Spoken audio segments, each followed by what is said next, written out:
Hi, it's Dennis Daly. During the early 1950s, listeners to CBS Radio were treated to nearly 120 episodes of one of the best detective shows of all time. So I'm focusing in on the adventures of Philip Marlowe. You're in for a real treat. The first of our 2 episodes of Philip Marlowe, the first one, is not starring Gerald Moore. There was one week during the run when Gerald Moore just couldn't make it. He was too ill. And so CBS called the man who always filled in for everybody, who many say was, well, overexposed on radio, the star of Gunsmoke, William Conrad. He doesn't really do that good a job as Philip Marlowe. Maybe he'd never heard the show. But when you think about it, William Conrad never did anything badly. Get this and get it straight. Crime is a sucker's road, and those who travel it wind up in the gutter, the prison, or the grave. This time, a platinum wristwatch, a body on a lonely strip of beach, and a case of heart failure in a Beverly Hills garage, all added up to blackmail, 25 years old, and a killer who would never be caught. It happened like this. From the pen of Raymond Chandler, outstanding author of crime fiction, comes his most famous character in The Adventures of Philip Marlowe.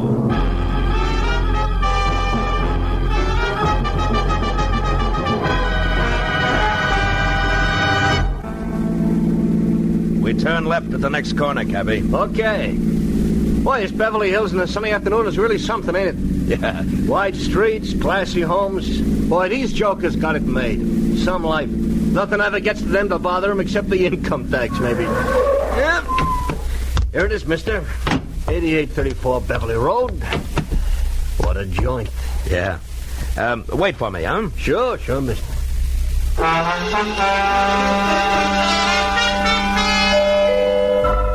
The door was answered by a girl of about 16, a tall, slender girl with dark eyes, too deep for her years.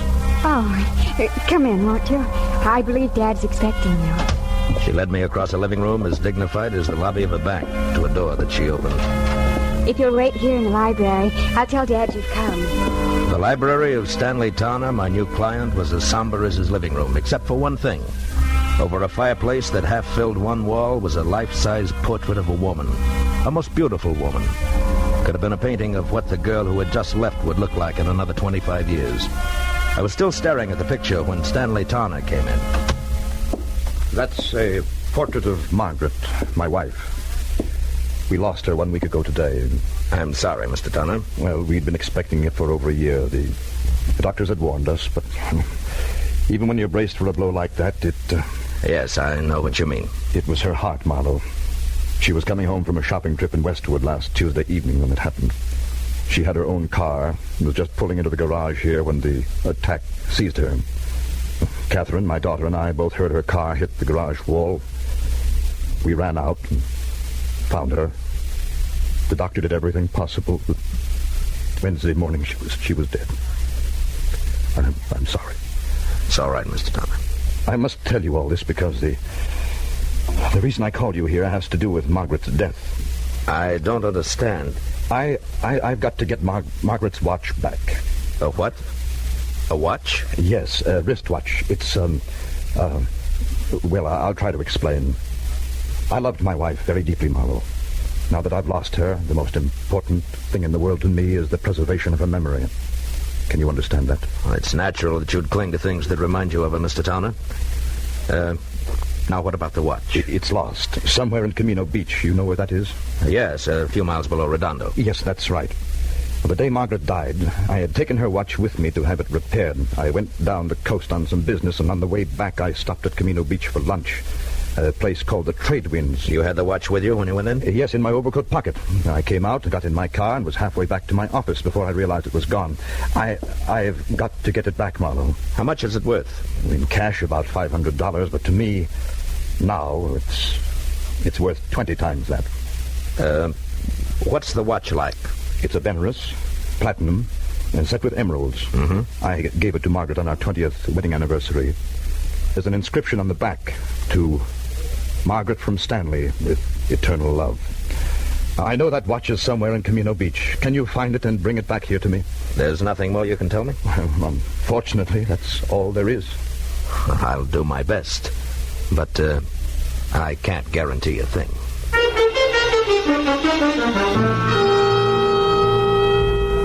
The cabbie waiting outside drove me back to the gas station on Wilshire, where I picked up my own car, fresh off the grease rack, and headed for the ocean and the sunset. It was getting dark by the time I reached Camino Beach, a rickety, salt-caked little town jumbled in between the highway and the surf. Now, my first stop was the Tradewinds Cafe, a waterfront shack on spindly legs standing knee-deep in a smelly backwash. It only took 10 minutes to find that there was nothing there for me. After that, I drew a blank at each of the 3 hock shops in town. Wound up an hour and a half later, no farther than the sidewalk curb, where I watched a traffic cop brand my tire with his parking marker, plant a heavy foot on my bumper to steady his bike, and light a cigarette. Hiya. Is your car? Yeah. What is it? Am I overparked? Nope, not yet. Just borrowing your bumper a minute. Mine? Of course not. Got a lot of scratches already. Say, that's a fancy chalk label you put on the side of that tire there. Z, the mark of Zorro, huh? No, the mark of Ziegler. That's me. Just a little thing I worked out to add a personal touch to my business. You're a stranger around here, aren't you? Yeah, from L.A. Uh-huh. Saw you coming out of the pawn shop there. You don't look like the type. Well, I'm not, as long as my luck holds. Actually, a friend of mine lost a wristwatch here in town. I'm trying to locate it. Pretty good watch, is it? Yeah, good enough. The really tough part is that it has a very big sentimental value. I've tried all 3 of the pawn shops in town, but no dice. You know, if I had a friend who'd lost a good watch, I think I'd check in at Sean's bicycle shop on 3rd Street. Well, thanks a lot, Ziegler. Don't mention it. Oh, incidentally, I wouldn't bother to tell him who sent me down if I was you. So long.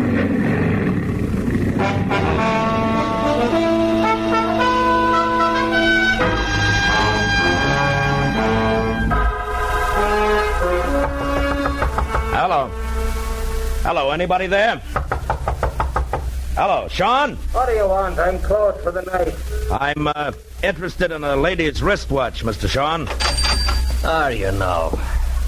Just how does that bring you to a bicycle shop? Look, we both know you're a fence, so let's not waste time on that. The watch I'm after is platinum set with emeralds and has an inscription on the back.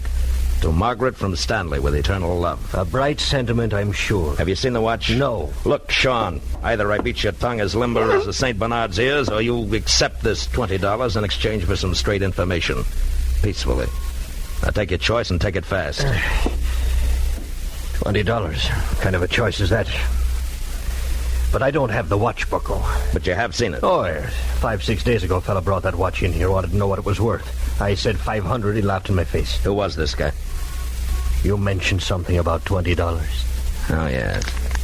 Here. All right, now give. Yeah, that's better. His name is Chip Menashe. In summers, he works in the concessions in the pier. In winters, he's nothing more than a beachcomber. He lives in a little room out on the pier behind the shooting gallery, and that bucko is your $20 worth. It had better be, Shane, or I'll be back for my change.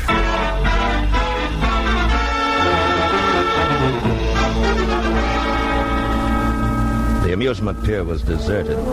When I finally found the one-room shack tacked on behind the shooting gallery, it was dark and quiet. I knocked once, got no answer. So I pushed a wad of rags out of a broken pane of glass in the door, reached inside, and unsnapped the lock and went in. With a light from the one naked overhead bulb, I started through the room. On a packing crate that passed for a dresser, I found a week-old newspaper clipping.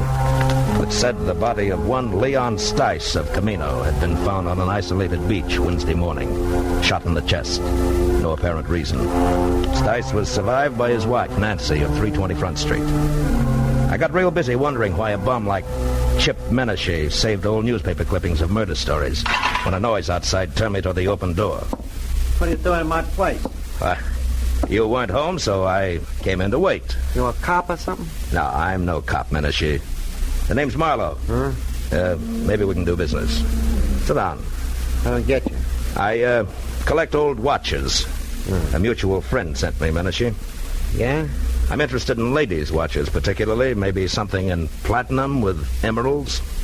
Okay, Pally, what's the proposition? Nothing until I see the merchandise. Now, how about putting it on display, huh? I can't hear you, Pally. Ah, come on now. Where's the watch? Don't rush me, mister. Don't rush me. You'll get you nowheres. All right. Make me a proposition. 10 grand? 10,000? Uh-huh. Oh, you must be out of your mind. Yeah, we'll see who's out of their minds. That's a very valuable watch. Maybe you better get out of here and add it all up again. Yeah, maybe I'd better at that. But, Menashe, don't go away, because I'll be back. I won't go away. I know when I'm sitting on top of the pile.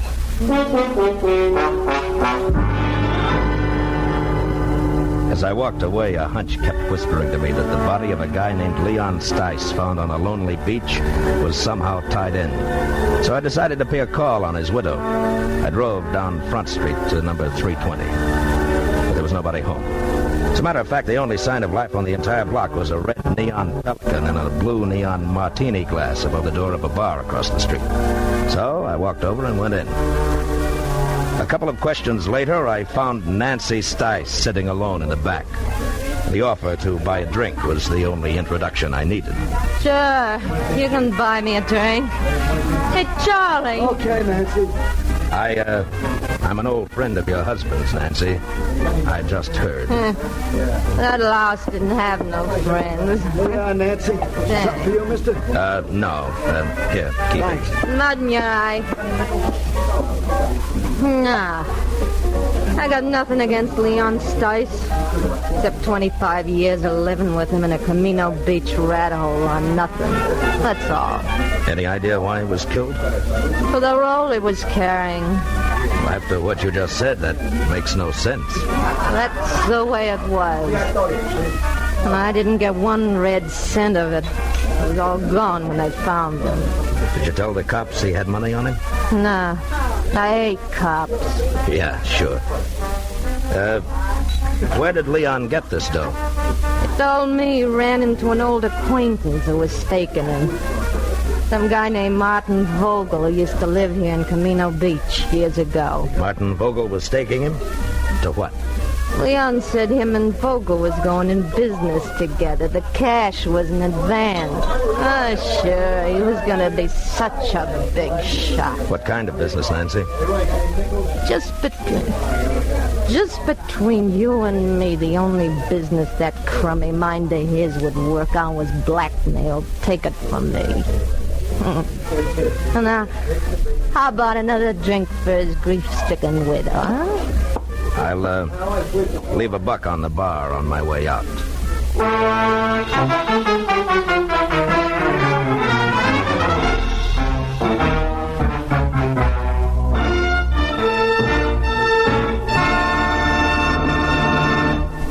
In just a moment, the second act of Philip Marlowe. But first, a brief message from the Ford Dealers of America. From coast to coast, Ford owners agree the big new Ford brings you more for your money. More in comfort, more in performance, and more in economy. But only through personal experience can you appreciate the restful ease of Ford's famous midship ride and the luxurious comfort of Ford's non-sag foam rubber cushion front seat. Only by driving this great car can you enjoy its smooth power and solid roadability. And only by getting the facts about Ford's economy can you understand that so powerful, so smooth riding, and so beautiful a car can cost so little to buy. To run and to maintain. But see what the new Ford gives you. Find out how much it saves you. Yes, before you buy any car at any price, it will pay you to stop by your local Ford dealers. Take the wheel of the 100-horsepower V8 or its companion in quality, the 95-horsepower 6. Once you've driven it, you'll agree the new Ford is the one truly fine car in the low-price field.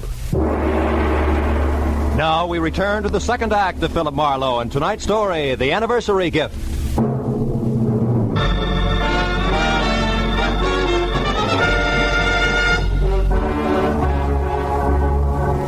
I left the Pelican Club, got into my car, and started for the local law on the chance that I could learn something more about the new question mark I'd picked up named Martin Vogel. 10 minutes later, I parked my car under the cracked globe that oozed sick purple light over a weather-beaten sign, Camino Beach Police. A fat sergeant huddled over what could have been the original teletype machine. When I presented my credentials, he jabbed a fat finger at a dirty glass door marked Captain Elvin Bush, Chief of Detectives.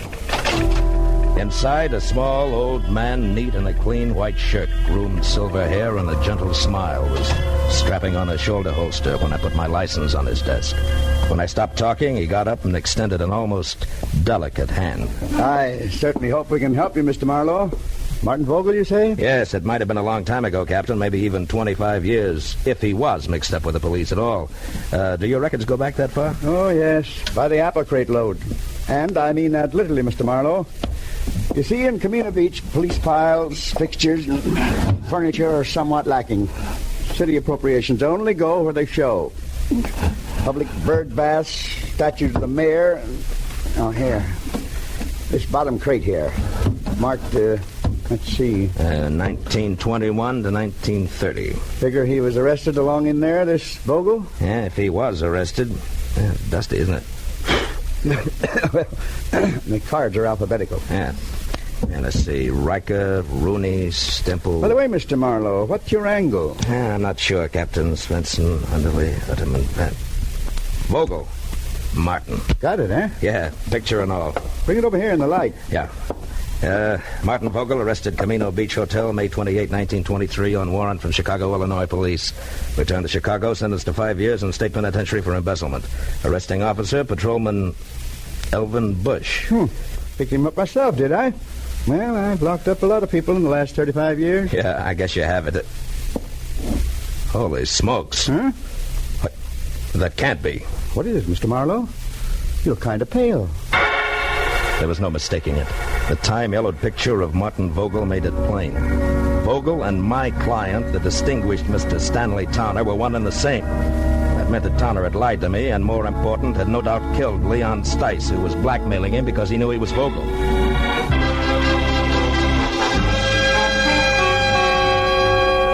I left Captain Bush, piled into my car, and pointed it back for the amusement pier, where one way or another I was going to get Chip Menashe to fill in a few remaining blanks for me.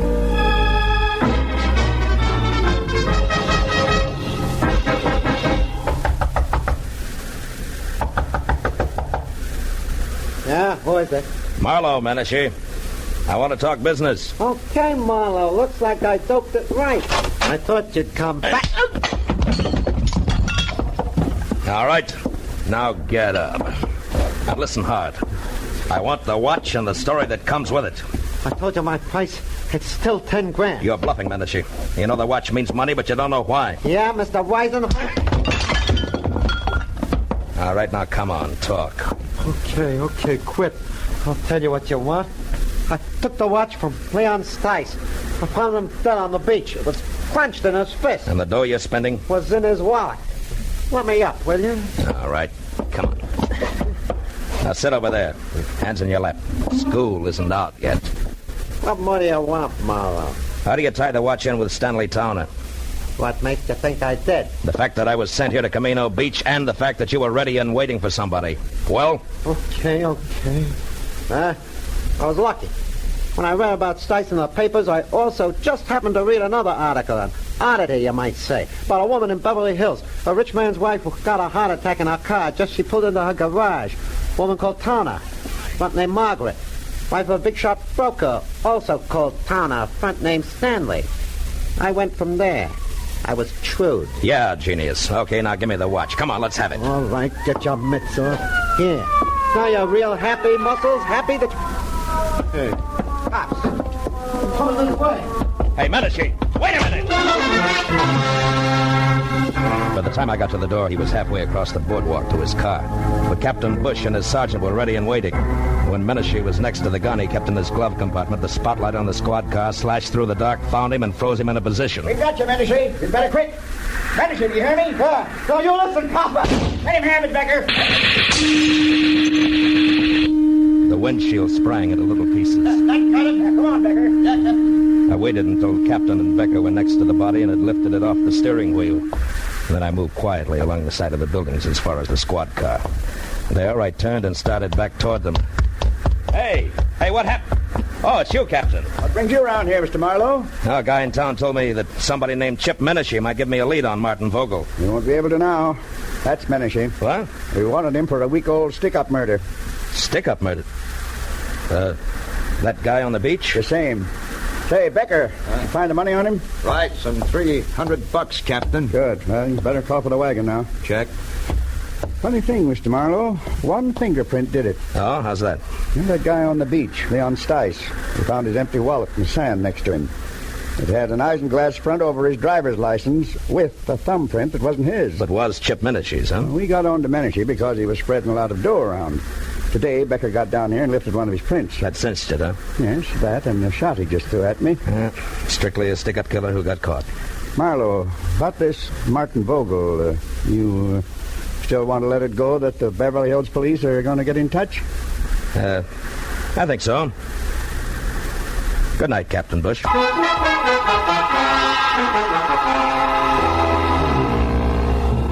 The ride back to Beverly Hills was an uncomfortable hour and a half, cold and empty. I was glad that I had things to do like stop and start and shift gears. It kept me from thinking too much about a lot of things and a lot of people I wish I'd never heard of. People like Stanley Towner, who I had every reason to be against, but who I was starting to pull for. Stanley Towner, a man who had started all over again after a single mistake made 25 years ago. A man who had fought to build good things, like a comfortable home, a marriage to a woman in a painting, a 16-year-old likeness named Catherine. But Stanley Towner, who was also a killer on a lonely stretch of beach far from home, destroying something rotten who would destroy him. A killer that nobody knew about, except me. Well, I pulled into the driveway and parked behind the car that had been Margaret's. As I got out, the light of the garage went on and the side door of the house opened. I felt almost wrong dropping my hand around the .38 in my side pocket. Good evening, Mr. Marlowe. You have the watch? Yeah. I had quite a tussle getting hold of it. I imagined you would.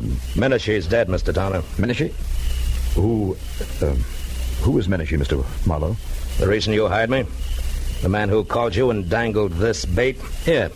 You were right. It's a beautiful watch, Mr. Vogel. Vogel? You know about it? Yeah, they keep police files a long time. I know about everything. Except why you didn't go after the watch yourself. Well, I was afraid. Afraid to show yourself in the town where somebody might remember you, huh? The town in which you had committed a murder, is that it? Yes, that's it exactly. Dad, is that you down there? Yes, dear. Me, Mr. Marlowe. Well, why don't you come into the house? It's so late and it's chilly. You'll catch your death of cold out there. Yes, in a while, dear. Now go back to bed. All right. Good night, Dad. Good night, dear. Well, good night, Mr. Marlowe, and please make him do as I say, will you? Yes, I will, Catherine. Good night. Do you mind if we go along to the police at once, Mr. Marlowe? I'd rather she didn't know right now. Tomorrow is soon enough. And can we take your car? Yeah. The lights go off out here? Yes. The switch is on the garage wall over there. Okay, get in. All right. You know, Mr. Towner, I'm sorry about Catherine and the way she's going to be hit by this thing. The switch is there on your right. On your right, Mr. Marlowe. Yeah.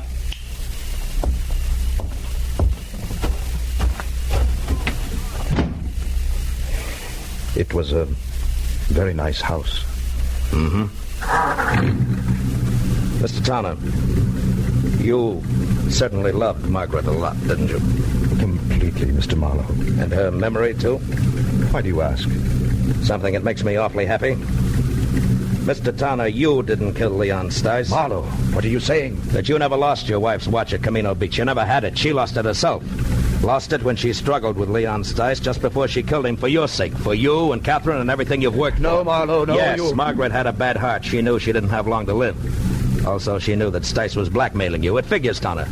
And what also figures is that you'd rather pay for a murder that you didn't commit than to have Margaret's name soiled. Yes, I would, and I will, because you can't prove any of this. Correction, Mr. Towner, I can. With your wife's car there in the garage, the car in which she died on what you said was her return from Westwood. Which it was? No, not according to a funny little chalk mark I just saw on one tire, it wasn't. A little white Z that a policeman named Ziegler in Camino Beach makes to check on parking time.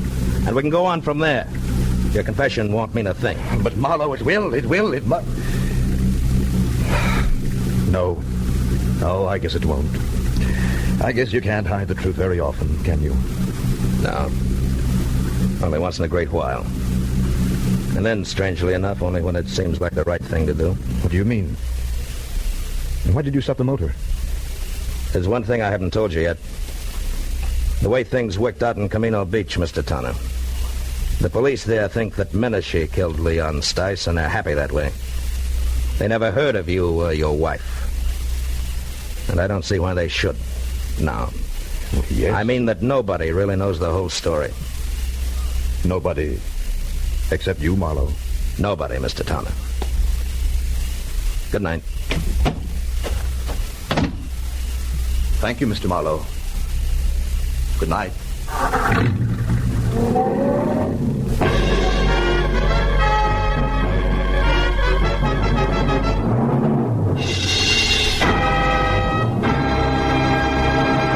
This is Roy Rowan speaking for CBS, the Columbia Broadcasting System.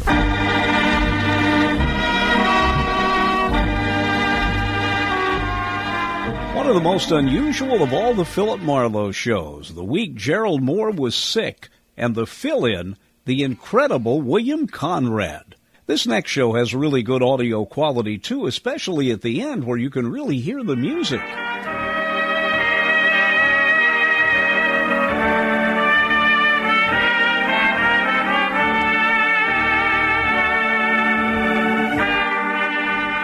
That's one example of Richard Arant's music and that beautiful trumpet that you can't hear on a lot of bad recordings. Now our second episode of The Adventures of Philip Marlowe. Get this and get it straight. Crime is a sucker's road, and those who travel it wind up in the gutter, the prison, or the grave. This time I was in the country where the night should have been nothing but peace and quiet. But a pair of angry eagles changed all that. One was solid gold and too close to a battered corpse. The other weighed 160 pounds and was too quick with his fists. It happened like this. From the pen of Raymond Chandler, outstanding author of crime fiction, comes his most famous character in The Adventures of Philip Marlowe.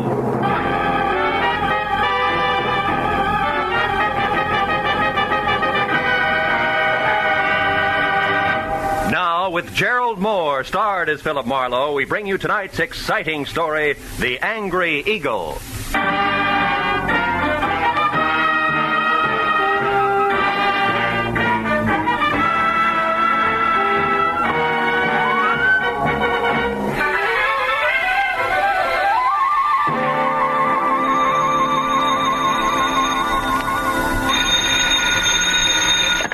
Hello. Mr. Philip Marlowe, please. Clover Lake, California calling. This is Marlowe. One moment, sir. Go ahead on your call to Los Angeles, please. Hello, Marlowe. Babe Durney. Remember me, light heavy contender in 39? Oh, yeah, sure. I remember you. Good. You still have that bar in Southgate? No, I'm back in the game. Ah. Trainer this time for a welterweight that's good. His name's Danny Eagle, and he's another Barney Ross, believe me. No kidding. Yeah, but he's in trouble. Come on out, will you, Phil? Clover Lake's only 20 miles. You can be here by 6. It's just outside of Malibu, up on the hill. Well, what's your boy's trouble, babe? Plenty. And it could end up being his life. Now step on it, Phil. Oh, and listen, you're a sports writer from Detroit, not a private detective. You got it? Got it. Leaving now, babe. It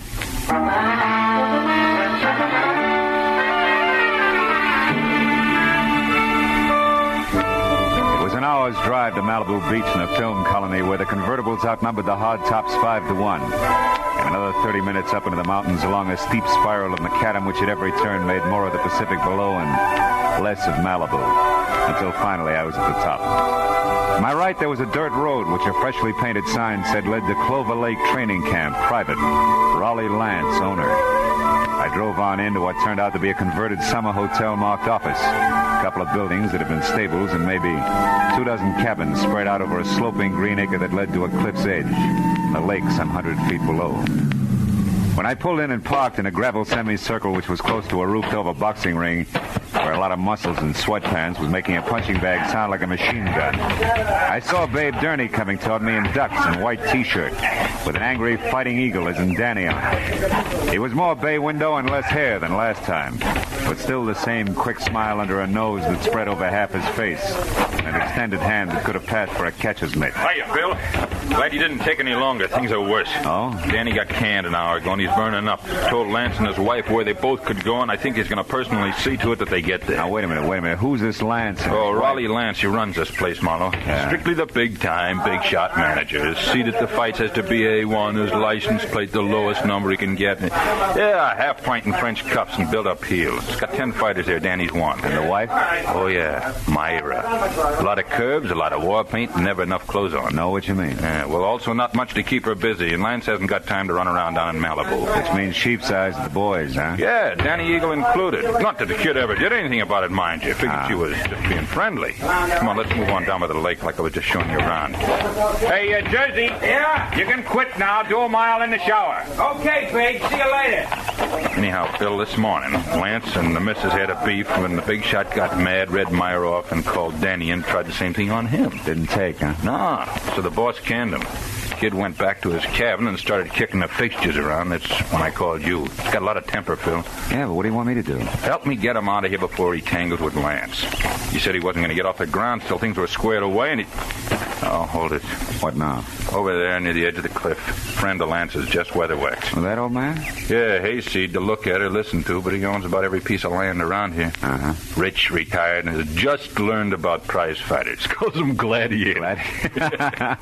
Also, he's got a mud-fence-faced daughter he's real anxious to pass off. Yeah, also he's coming this way. Oh, hello there, son. Yeah, don't encourage gab. It's his specialty. Well, Babe, my boy, what shape are you in tonight? Oh, well, not quite fighting trim, Mr. Weatherwax.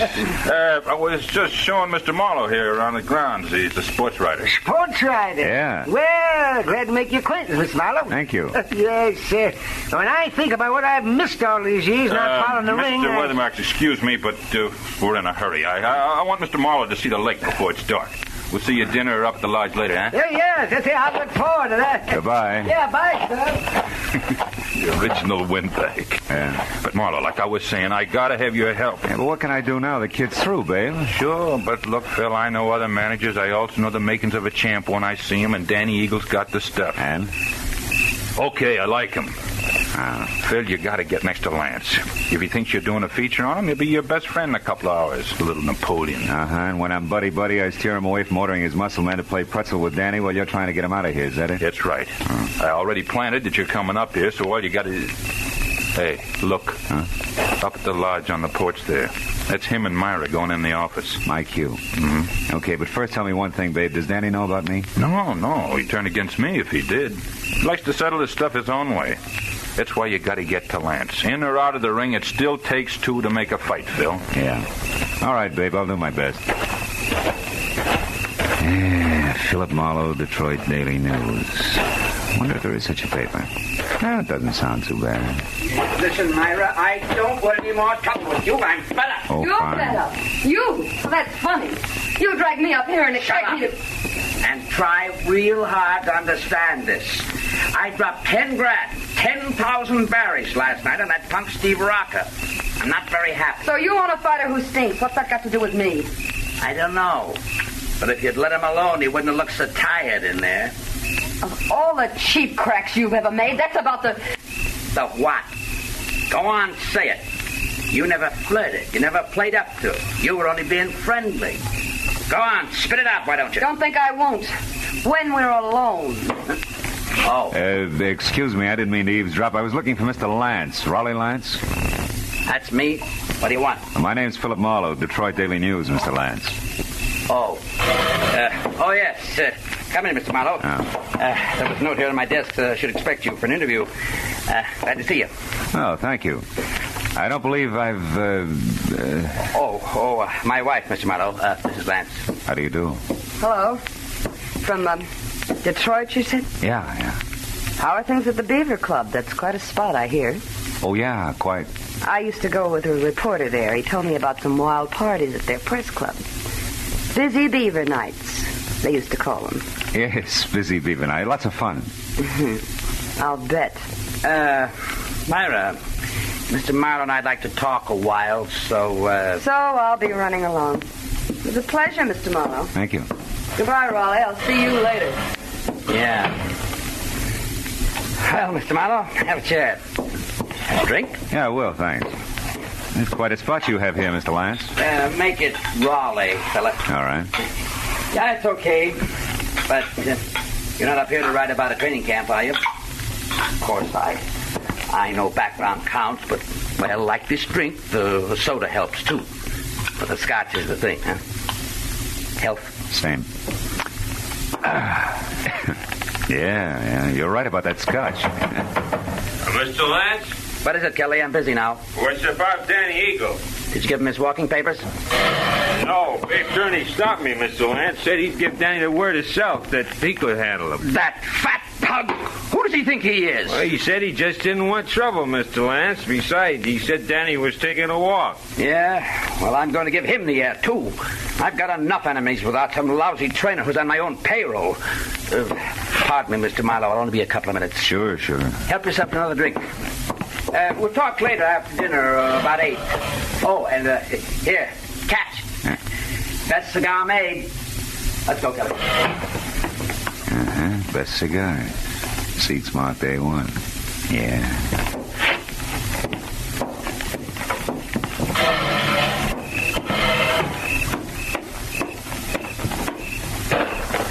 Hey. Huh?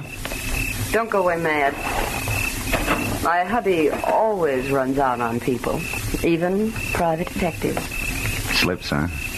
Busy beaver night indeed. I made it up. I never even heard of Detroit. Why'd you bait the trap? Lance, the jealous jerk, has threatened to hire a detective a half a dozen times. Oh. After all this fuss over Danny Eagle, you were about due. Well, shall we walk? It's a nice night. Let's leave it that way, huh? What do you mean? Isn't Danny enough for one day? Listen, mister, you're starting off with 2 left feet. I was friendly with Danny Eagle, period. And Steve Rocker? The same. Only Steve was a little dull. A mind dedicated to comic books. All fighter. Not according to his last bout. Yeah. Rocco moved like he was drugged and collapsed in the third, so it's my fault. Oh, the big shot is quite a loser. And don't bother with your next question. I can feel it coming. Why have I stuck? Yeah, well, it belongs here someplace. Well, I've stuck because I thought that each battle was going to be our last. That sooner or later he'd have time for me. He's a busy guy, Myra. So was King Solomon, but he always had room for his wives. True. I thought this place was going to be our answer. Just the 2 of us, plus the peace and quiet of the country, with Malibu on hand for a change of pace. So what happens? Still busy, huh? Yeah. So busy that he spends 8 hours a day with Jess Weatherwax, a guy he never heard of until he started this camp, but a guy who thrills to hear the lives and loves of Raleigh Lance. And that leaves me with his daughter, Clementine, if I don't talk to the fighters.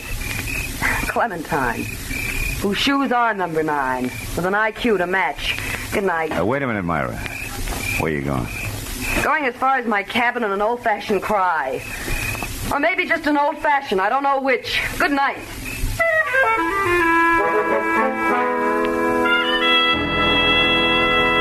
When Myra pivoted on a spiked heel and stomped off into the dark, I knew that I had to move fast because when next she and hubby met, the fact that I was a private detective was going to become public domain.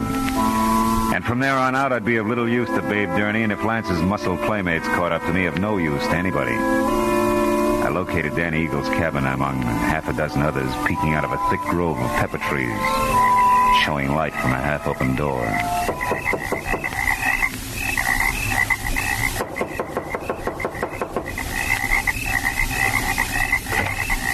Hey, anybody home? Inside, there was a closed valise on the edge of the only bed. And on the dresser, some money, a package of lemon lifesavers, and a tie clasp. A gold one with a gold angry eagle on it that said Danny was still around. Then he got to talk for himself. Think you're in the wrong cabin, mister. I haven't vacated yet. Well, don't you think it'd be easy all the way around if you did, Danny? Right now, I'm not looking for the easy way, mister. I've been walking and thinking about that. That and a pair of people I don't like. A pair I want to square myself with. Mr. and Mrs. Raleigh Lance. Oh!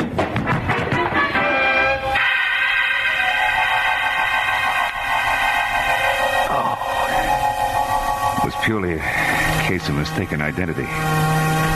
The But it served as a reminder that it still took two to make a fight. And that the only chance I had left was to get next to Raleigh Lance and keep him away from Danny Eagle. I spent a half hour going from the lodge to Lance's empty cabin to the dining room and every other place where I thought he might be. But finally, I remembered Jess Weatherwax, the one-man fan club whom I located back up at the office. Oh, hello there, son. He was peeling off his coat and getting ready for canasta with something uncombed and built like a length of pipe. Who had to be daughter Clementine. What can I do for you, son? Mr. Weatherwax, have you seen Lance? Why, no, Mr. Marlowe. We just came in. You deal, dearest.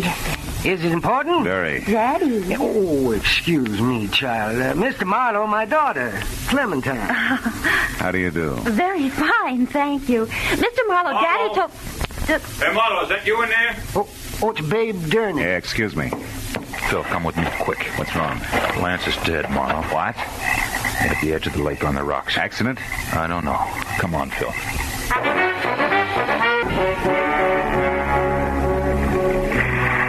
Sharp lakeshore stones, like countless fighters' fists, had hammered all the life out of Raleigh Lance. And as we stared down at him, the circle of light from the electric lantern in Babe Durney's hand began to dance over the corpse. I took the lantern, turned him away from the twisted body at his feet, and sent him back up the path to camp. Find a phone and quietly call the police. After that, I took another quick look at all that was left of the little big shot. I went up the path myself and got as far as the jagged hole in the rail where Lance had gone through. I had just enough time to see a few things before I was met by Myra. Just like she'd been before, except for a handful of nervous fingers that just couldn't leave her neckline alone. I saw Babe. He told me about Raleigh. Is it true? Yeah, it's true, all right. Your husband's dead. Babe just left, so you must have been on your way here when you ran into him. How come? I had a date to meet my husband. For a chat. Why here? He didn't strike me as being the romantic type. He wasn't. Neither was he the type to talk where he could be overheard. Especially when he was cornered. What do you mean? I put Raleigh's back against the wall tonight. I finally got hold of a way to make that inflated ego turn loose, his favorite trinket. Meaning you? Yes. Marlowe, about an hour ago, I found out that Raleigh was crooked. Fixed fights? Yeah. When I left you, I went to our cabin for a drink. But the liquor was all gone. Lance kept spare bottles in the back of his closet, so I went to look. Found what? A briefcase. It wasn't Raleigh's, so I opened it. There was $35,000 in it. And a note congratulating him on his coaching of Steve Rocca. Rocca was drugged in that last fight, Marlowe. Raleigh sold him out, and I can prove it. Oh, that's what you two were going to hash out over here, huh? The price of your silence, which was divorce. And no strings. He told me he wanted to think, then he was going to give me his answer, but now... it's all unnecessary. You're so right. Myra, come here. I want to show you something. See? Here on the ground? What do you... No, I don't see anything. Somebody put up quite an argument right here before Lance went through the railing. Oh, yeah. Yes. And here's something else. What's that, Marlowe? It's a gold tie clasp, baby, with an eagle on it. Danny? Yeah, Danny Eagle. This changes things plenty, huh? Danny? I can't believe Danny would murder Raleigh. Well, you better start believing it and get back to your cabin and stay there with the doors and windows locked. You think he might go for me You next? were half the beef. Now that he's gone this far, chances are good he's got something nice thought up for you, too. Unless I'm making the king-size mistake and you and Danny turn out to be a team. Are you crazy? It could figure both ways, baby. So I'll keep it in mind until I get something more to do with it. Meanwhile, like I said, take care of yourself. I dropped the tie clasp into my pocket and then started looking for its owner, who could be number one candidate for a noose. I decided to try Danny's cabin first, but when I got there, it was dark, with everything just as I'd left it. Until I'd turned to go. Someone was framed in the doorway. It was the gentleman farmer and novice fight fan, Jess Weatherwax. You looking for something special, are you, Mr. Marlowe? Yeah, as a matter of fact, I am. I figured you would be. What with being a reporter, because I know there's been some kind of a ruckus here tonight.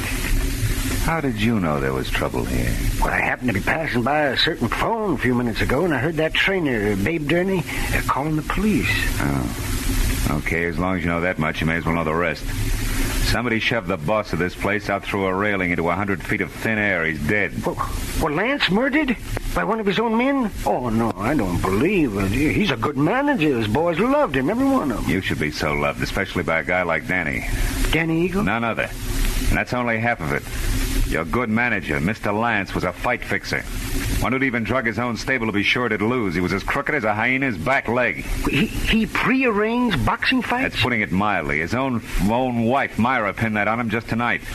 She didn't go into detail. She didn't have to. She had enough proof to make it stick because she was getting a divorce on the strength of it. Oh, I find it mighty hard to believe all this, Mr. Marlowe. There's something else. I'm not a reporter. I'm a private detective. You're a private detective? Yeah, called in by Babe Durney because he was worried. Now I am. Anyway, here's what I'm getting at. If you're really sincere about liking your violence according to Marquis of Queensberry rules, you can do me a big favor. What can I do? Keep an eye on Myra Lance for me. Yes. I left her in the cottage. Dan Eagle may be only half finished with what he started. I'll do my best. You can count on that, sir. Okay, I'm going up to the office of the lodge now and find out if anyone saw Danny leave the grounds. I'll see you.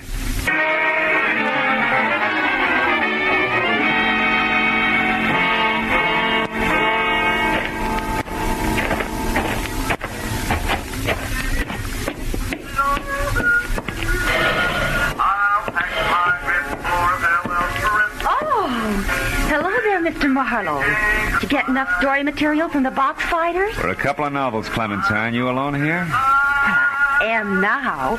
My daddy and I were playing canasta, but he left a while back. Went off without his coat, too, see? I know. You've been here in the office ever since, huh?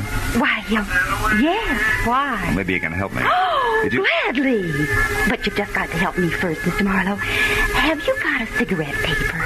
A cigarette paper? You know, the makers. I'm trying to roll me a cigarette, ran out of mine. I found my daddy's tobacco, and then I absolutely emptied his coat pockets here looking for a paper, but there wasn't any. You wouldn't happen to have it. No, I'm afraid not, Clementine. Here, have one of mine. In fact, have two. Now, my question, did you happen to see Danny Eagle go out the... Go out? Out the what, Mr. Marlowe? Huh? Oh, never mind. Listen, Clementine, did this thing come out of your daddy's coat pocket, too? That old ticket stuff? Yeah. Out of that little pocket in the big one on the right side, it was... Mr. Marlowe, what's wrong? I don't know. But I better find out right now.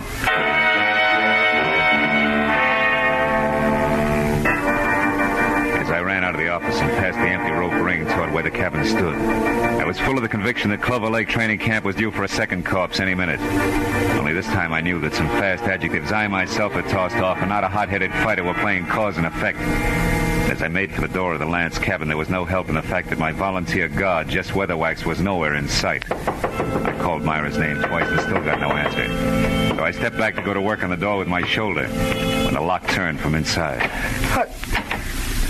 What is it, Marlowe? What are you doing here?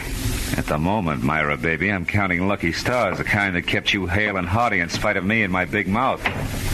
I'm afraid I don't know what you mean. I mean, I almost spilled all, including the clincher, which was where you could be located. All this, mind you, the guy who no doubt was in it with Lance right up to his Adam's apple. The fact that you're still breathing means that he must have given up and beat it because as a topper I sent him here to guard you.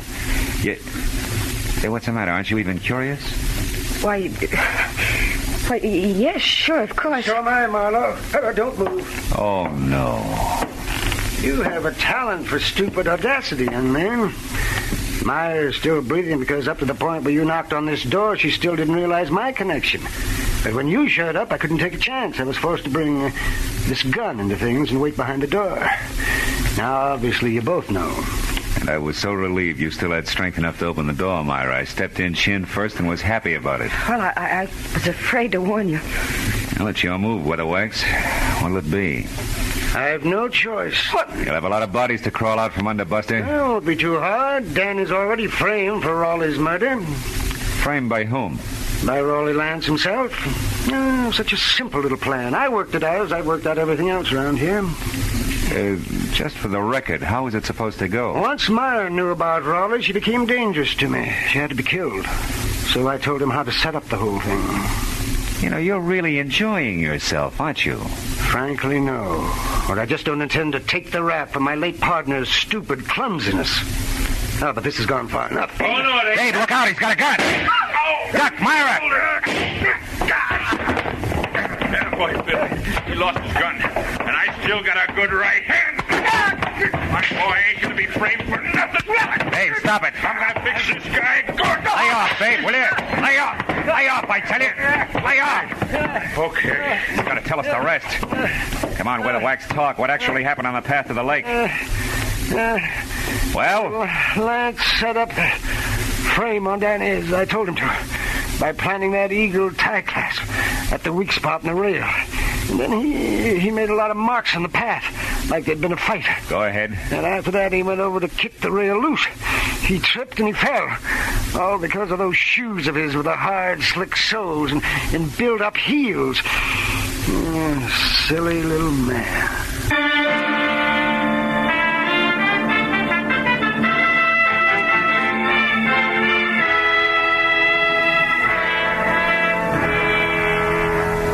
Well, it wasn't long until the boys from the sheriff's office arrived with a good doctor, a lot of open notebooks, and an endless supply of questions. But finally, all the pieces were fitted together. Very surprised Danny Eagle, who had done a lot of thinking, was back from a second long walk. And the whole thing had boiled down to me alone at the bedside of a heavy-jawed trainer, who had a happy look on his ugly puss for the first time that night. Our boy's going to be champ now, Marlowe, thanks to you. Oh, thanks to you, babe. We were almost down for the count when you showed up. Hey, how's the shoulder? That's nothing. Hey, look, tell me something. How'd you back old Weatherwax into that corner? Oh, well, I found a ticket stub from his coat pocket with the number A2 on it. And Weatherwax claimed that he'd never seen a fight or met Lance until the camp opened up here. But that stub proved that just a month ago, he sat right beside Lance. Yeah, that's right. Yeah. Lance always had seat A1 at the arena. Check. In short, Weatherwax was a liar who dropped his guard. And in this racket, you do that just once and you're out. Yeah. Hey, see that the Eagle keeps his guard up, will you, babe? I'm going to be betting on him from now on. Don't give it another thought. Good night, Phil. And I didn't give it another thought. Neither did I think about an arrogant little guy whose phony heels and twisted mind had dumped him into his own trap. Or about a fat gambler who traded in perverted victories and rotten, hopeless defeats. Instead, I thought about the sun coming up over the hills. And a nice big platter with a ham omelet on it. And then a good, solid 8 hours sleep. Nothing else. You know, sometimes I think I have no soul.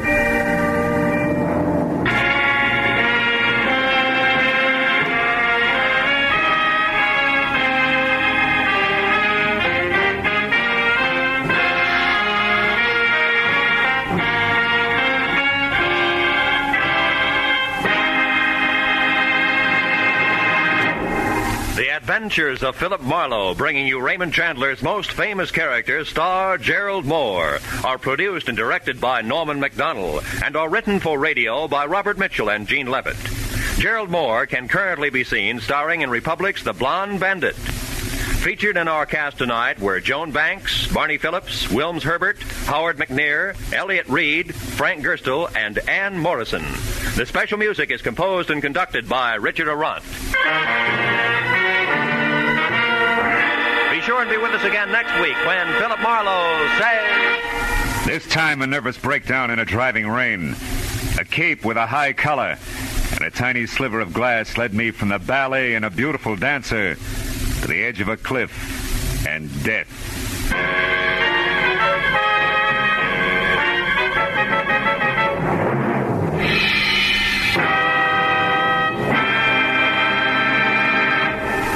A few months ago, our newspapers and magazines were full of articles and pictures showing the progress we've made during the first half of the 20th century.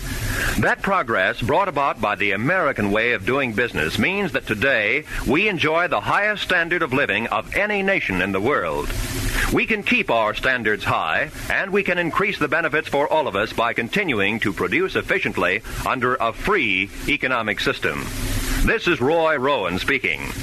Now, stay tuned for Pursuit, which follows immediately over most of these same CBS stations.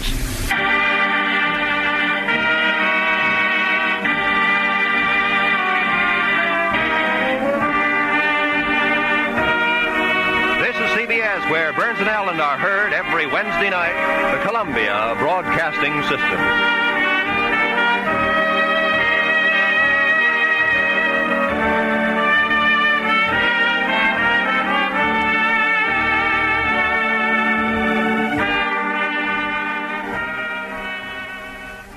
That's it for this week. I'm Dennis Daly. Thanks for listening. And join me for more, saluting the adventures of Philip Marlowe.